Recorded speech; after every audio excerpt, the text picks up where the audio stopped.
ജനകോടികളുടെ വിശ്വസ്ത സ്ഥാപനം Atlas jewellery. മലയാളികൾ കേട്ടു മറക്കാത്ത ഒരു കാലത്ത് മലയാളിയുടെ മനസ്സ് കീഴടക്കിയ ശബ്ദം. സ്വന്തം മുഖവും ശബ്ദവും കൊണ്ട് പ്രവാസി വ്യവസായ ലോകത്ത് പുതിയ ചരിത്രം കുറിച്ച മണിമാളികയുടെ ഉടമ. എന്നാൽ 1000 കോടിയുടെ സാമ്രാജ്യം അക്ഷരാർത്ഥത്തിൽ ഒരു രാത്രി കൊണ്ട് തകർന്നടിയാൻ അധികം സമയം വേണ്ടി വന്നില്ല.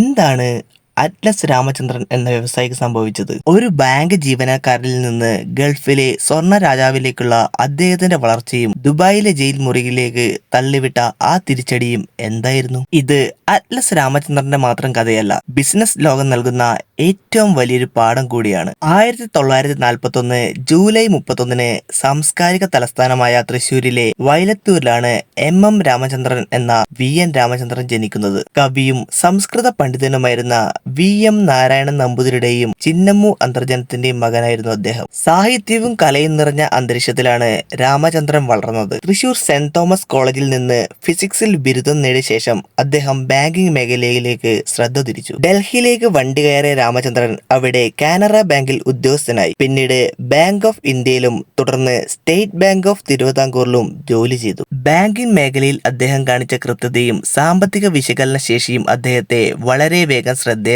എന്നാൽ ഒരു സാധാരണ ബാങ്ക് ഉദ്യോഗസ്ഥനായി ഒതുങ്ങാൻ രാമചന്ദ്രൻ തയ്യാറായിരുന്നില്ല. അദ്ദേഹത്തിന്റെ സ്വപ്നങ്ങൾ അതിലും വലുതായിരുന്നു. അങ്ങനെ 1974 അദ്ദേഹം ബാങ്ക് ജോലി ഉപേക്ഷിച്ച് കുവൈറ്റിലേക്ക് വണ്ടി കയറി. കുവൈറ്റ് കൊമേഴ്ഷ്യൽ ബാങ്കിൽ അസിസ്റ്റന്റ് മാനേജറായി അദ്ദേഹം ജോലിയിൽ പ്രവേശിച്ചു. ബാങ്കിലെ ജോലിയിലൂടെ ഗൾഫിലെ സാമ്പത്തിക ചലനങ്ങളും പ്രവാസികളുടെ ആവശ്യങ്ങളും അദ്ദേഹം കൃത്യമായി പഠിച്ചു. പ്രത്യേകിച്ച് നാടുകളിലേക്ക് മടങ്ങുന്ന പ്രവാസികൾ ഏറ്റവും കൂടുതൽ വാങ്ങുന്നത് സ്വർണമാണെന്ന് അദ്ദേഹം മനസ്സിലാക്കി. സ്വർണ്ണ ബിസിനസ്സിലെ സാധ്യതകൾ കണ്ട രാമചന്ദ്രൻ തന്റെ വർഷങ്ങളുടെ അനുഭവ സമ്പത്തും സമ്പാദ്യവും ചേർത്ത് വെച്ച് ഒരു വലിയ ചുവടുവെപ്പ് നടത്താൻ തീരുമാനിച്ചു. അങ്ങനെ 1981 കുവൈറ്റിലെ സൗഖ് അൽ വാദിയിൽ അദ്ദേഹം തന്റെ ആദ്യത്തെ സ്വർണ്ണക്കട തുറന്നു. അതായിരുന്നു അറ്റ്ലസ് ജ്വല്ലറിയുടെ ഫസ്റ്റ് ഷോറൂം. തുടക്കം ഗംഭീരമായിരുന്നു. സാധാരണക്കാരായ പ്രവാസികളുടെ വിശ്വാസം പിടിച്ചെടുക്കാൻ അദ്ദേഹത്തിന് സാധിച്ചു. എന്നാൽ 1990 ചരിത്രം മാറ്റിമറിച്ച ഗൾഫ് യുദ്ധം വന്നെത്തി. ഇറാഖ് കുവൈറ്റിനെ ആക്രമിച്ചതോടെ രാമചന്ദ്രന്റെ ബിസിനസ് പൂർണ്ണമായും തകർന്നു.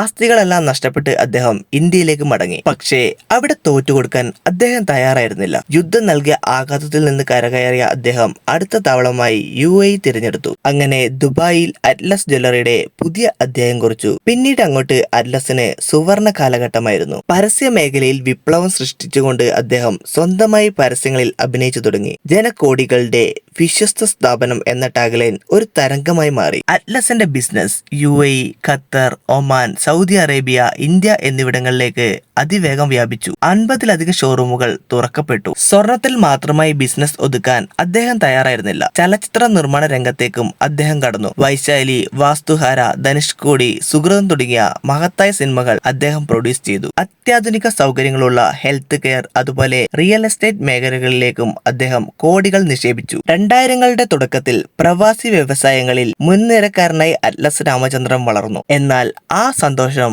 അധികനാൾ ഉണ്ടായിരുന്നില്ല. വിജയത്തിന്റെ കൊടിമുടിയിൽ നിൽക്കുമ്പോഴാണ് അപകടം അദ്ദേഹത്തെ തേടി വന്നത്. കാഴ്ചയിൽ ഭദ്രമെന്ന് തോന്നിച്ച സാമ്രാജ്യത്തിന്റെ അടിത്തറയിൽ വലിയ സാമ്പത്തിക വിള്ളലുകൾ വീണിരുന്നു. ബിസിനസ് അതിവേഗം വികസിപ്പിക്കാൻ അദ്ദേഹം ഗൾഫിലെ 20ഓളം ബാങ്കുകളിൽ നിന്നായി ഷോർട്ട് ടേം ലോൺ എടുത്തിരുന്നു. ജ്വല്ലറി ബിസിനസ്സിൽ നിന്ന് ദിവസേന ലഭിക്കുന്ന ലിക്വിഡ് ക്യാഷ് അദ്ദേഹം റിയൽ എസ്റ്റേറ്റിലേക്കും ആശുപത്രികളിലേക്കും മാറ്റി നിക്ഷേപിച്ചു. എന്നാൽ ഇവയിൽ നിന്ന് പെട്ടെന്ന് പണം തിരികെ ലഭിച്ചില്ല. 2015ഓടെ ബാങ്കുകൾ വായ്പ തിരിച്ചെടുക്കാൻ സമ്മർദ്ദം ചെലുത്തി. തിരിച്ചടവുകൾ മുടങ്ങിയതോടെ ബാങ്കുകൾക്ക് നൽകിയ ചെക്കുകൾ മടങ്ങി. ഏകദേശം 550 ദശലക്ഷം ദിർഹം ആയിരുന്നു ബാങ്ക് ബാധ്യത. അതായത് ഇന്ത്യയിലെ രൂപ അന്നത്തെ 1000 കോടി രൂപയോളം വരും. 2015 ഓഗസ്റ്റ് 23 ദുബായ് പോലീസ് അറ്റ്ലസ് രാമചന്ദ്രനെ അറസ്റ്റ് ചെയ്തു. ആ വാർത്ത പ്രവാസി ലോകത്തെ മൊത്തത്തിൽ ഞെട്ടിച്ചു. 3 വർഷത്തെ തടവ് ശിക്ഷക്ക് അദ്ദേഹം വിധിക്കപ്പെട്ടു. എന്നാൽ തടവറകളിലും അദ്ദേഹം തോൽക്കാൻ തയ്യാറായിരുന്നില്ല. തന്റെ കയ്യിൽ വസ്തുവകകളും സ്വത്തുക്കളുമുണ്ട്. ബാങ്കുകളുടെ പണം മുഴുവൻ താൻ തിരിച്ചടക്കും എന്ന് അദ്ദേഹം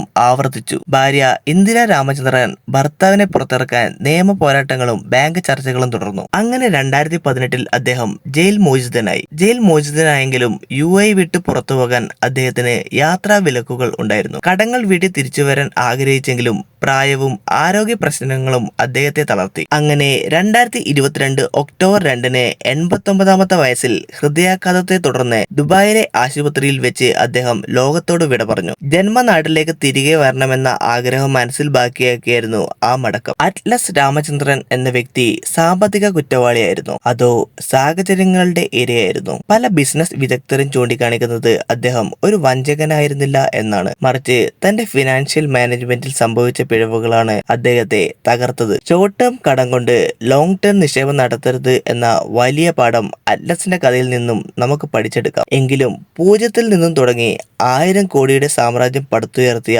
അദ്ദേഹത്തിന്റെ ആത്മവിശ്വാസവും പ്രവാസികൾക്ക് നൽകിയ തൊഴിൽ അവസരങ്ങളും മലയാള സിനിമയ്ക്ക് നൽകിയ സംഭാവനകളും എന്നും ഓർമ്മിക്കപ്പെടും. ജനകോടികളുടെ വിശ്വസ്ത സ്ഥാപനം എന്ന വാക്ക് വെറും ഒരു പരസ്യമായിരുന്നില്ല, ഒരു മനുഷ്യന്റെ സ്വപ്നമായിരുന്നു.